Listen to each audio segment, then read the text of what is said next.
All right, what's up? Welcome in. Hope everybody out there has been having a fantastic weekend. Bringing you this video from home and not from the Chat Sports studios here on the 49ers Report because I just wanted to do a little bit of a weekend roundup, and San Francisco did make a roster move today. Deebo Samuel injured, and I think there's a pretty interesting trade candidate out there who kind of reminds me a little bit possibly of Laken Tomlinson, who the 49ers could trade for at a very big position of need. Before we get started, though, I want to hear from you guys in the comment section. So when you look at this 49ers roster right now, and you see the strengths of it, defensive line led by Nick Bosa, linebacking core upgraded at corner, and then you look at the offensive line. How would you grade the Niners roster on a scale of 1 to 100, kind of like a Madden scale? Let me know team ranking in the comment section from 1 to 100. So on the docket today, just first want to talk about this Deebo Samuel injury. He didn't practice today in Santa Clara at the SAP Performance Center. He has a bruise behind his knee, but it's not expected to be that serious. But with Deebo, we know that throughout his NFL career, he has missed some time with nicks and knacks here and there. So anytime he gets banged up, a little bit of a concern. But he's going to miss this upcoming week of practice. The good news for San Francisco, they don't play again. And this is kind of a difference in the schedule here with the lack of that fourth preseason game. They don't play again until week 1. That's September 11th as we record this here on August 28th. So he's going to have some time. If anything lingers beyond this upcoming week and he can't return to practice next week, he's going to have even more time to come back off that injury. So I was kind of thinking about this, and feel free to chime into the comment section once more. I just always appreciate the feedback and chomping it up with everybody. Is this kind of why the NFL preseason can be deemed somewhat important from a physicality standpoint? I mean, Deebo doesn't play the first 2 preseason games. He missed the start of training camp because of the contract situation, which I don't blame him for. He held in, at least he reported. But then he plays, 1 series, and he gets injured, and now he's out for a week. So that's part of the good thing with the preseason. Obviously, you want to avoid any catastrophic injuries, but you can use that time and training camp and these joint practices to kind of get the body ready a little bit more. But with Deebo, obviously, he's critical to this offense. Last year, he was phenomenal. He ran for 8 touchdowns. He caught 77 balls for 1,400 yards and 6 touchdowns, so 14 total. We saw him in the playoffs. He served as a kick returner when San Francisco needed him there. So he's one of the best Swiss Army knives, one of the best all-around weapons, one of the most valuable offensive players in the NFL. And where this can be a negative is that the connection with Trey Lance hasn't really been there like the Trey Lance connection was there with Brandon Ayuk earlier in training camp, and they worked out in Southern California and lived with one another throughout the offseason. And Deebo, Lance, they didn't have that practice time, struggling to kind of get it going. Last week, Lance was intercepted 3 times, and on all of those attempts, he was going after Deebo Samuel. So from that standpoint, maybe that's a little bit negative amidst this conversation. Some injury news and roster news next up on the show. Elijah Mitchell, Charvarius Ward, return to practice, both with hamstring injuries. Hamstring injuries have been an ailment for this team throughout this offseason, especially when they come off a game, there's a day off, and then a hamstring injury happens. They've happened to a bunch of players. But good news is Elijah Mitchell, RB1, Charvarius Ward, cornerback 1, both returned to practice today. And Ward actually wants to go by his nickname, I believe is Mooney Ward. So oftentimes I've noticed this too. Kyle Shanahan has confused talking about him, Charvarius Ward, and Tarvarius Moore when asked by the press. So now I think Charvarius Ward wants to go by his nickname. It's a pretty sweet nickname, by the way. Other roster moves here.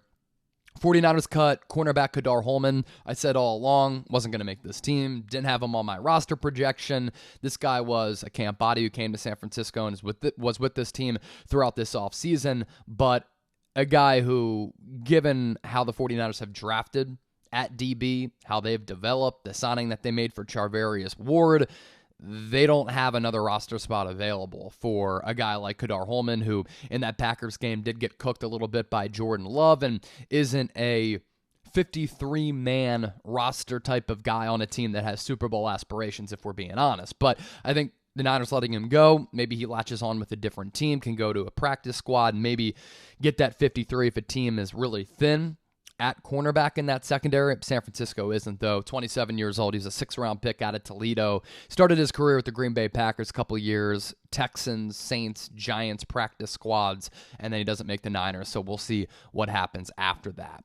The last bit of the show, actually 2 things, but one of the bigger concerns after that Texans game and why it was hard to evaluate Trey Lance was because of how porous and how bad that offensive line played. I mean, they were just dreadful. Everybody, from a couple of starters, yes, they were without Mike McGlinchey and Trent Williams, to the backups, to the third stringers. I mean, they were just bad all night. They couldn't provide protection for Trey Lance. Every time he got to the top of his drop, there were defenders and pass rushers right by him. He was getting harassed. Nate Sudfeld got popped. Brock Purdy did as well. So the offensive line was terrible. And there is an interesting trade candidate out there who reminds me a lot of Laken Tomlinson. It's Alex Leatherwood, currently with the Las Vegas Raiders. Now, he could get traded if another team gets desperate along the offensive line at that guard or tackle spot because he can play both. I like that versatility, as I've always said. Or if there are no trade partners or trade candidates, he could get released. And if that happens, he becomes a free agent. So 2 different avenues in which the 49ers might be able to beef up their offensive line with a guy who, throughout the last year and change, since getting into the NFL, has not fared particularly well at guard or tackle, but does have some pedigree. Did play for Nick Saban at Alabama. He was a 1st-round pick in that John Gruden, Mike Mayock regime. And what Josh McDaniels has done, if you've noticed, if you kept tabs on the Raiders, they're not faithful to the Bay, but the Niners are. Wink, wink. But Josh McDaniels has cleaned house of a lot of the players who Gruden and Mayock brought in. I mean, that really is something that shows that that regime was just terrible. And Alex Leatherwood, by a lot of surprises, like Cleveland Farrell was back in, 2019, a lot of people didn't think he was a 1st-round talent. Farrell, definitely not a top 5 pick. Alex Leatherwood, wasn't looked at by a lot of people as a 1st-round pick. But he does have some potential. And I'll tell you what, man. This Alex Leatherwood guy, he's been bad, man. That's my John Gruden impression. So he's been bad. Yes, grade it for me in the comments section. But he could play tackle and guard, which I like. The 49ers offensive line is not good, from some starters to a lot of the backups. And I'm thinking, okay, whether he gets released, whether he's a trade candidate, Alex Leatherwood, at the very least, can be better right now than the 49ers' other current options at guard and tackle, as well as some of their backups. And at the very least, Leatherwood can provide quality depth if he's not a starting caliber player, potential, and has starting experience. Now, if you remember, Laken Tomlinson was drafted in the 1st round by the Detroit Lions, and he was deemed also a bust to start his NFL career. Very difficult place to play in Detroit in terms of player development, lack of continuity, lack of stability, lack of a good coaching staff, and lack of a good front office. So sometimes when you go to a situation like that, it becomes even harder to succeed, and that gets exasperated. And Laken Tomlinson went through that with the Detroit Lions. And the 49ers trade, a 6th-round pick, I believe? And Tomlinson comes to a better situation. He's a better scheme fit. He gets out of the dysfunction in Detroit.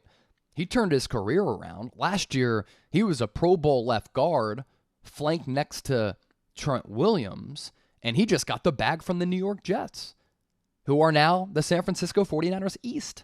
So if a change of scenery could help out Alex Leatherwood, and maybe he can take a deep breath and be a backup for a little while, get into this Kyle Shanahan system, and they develop them because they've done a good job developing some offensive linemen. Look at what Spencer Burford's been able to do. I would take a shot on Alex Leatherwood. Would you, though? Let me know in the comment section. Why for yes and for no.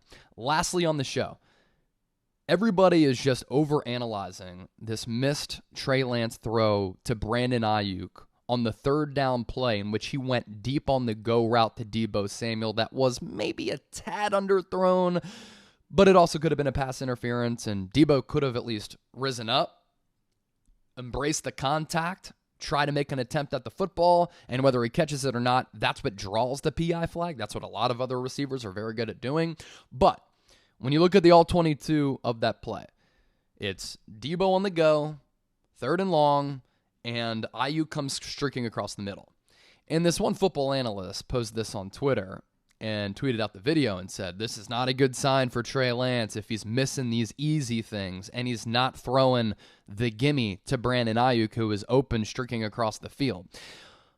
I see, I guess, what he's saying, but at the same time, this 49ers offense last year and under Jimmy Garoppolo was stagnant, wasn't explosive, was methodical. It got boring because Jimmy Garoppolo didn't take those chances. And Trey Lance, I want to see that killer in him.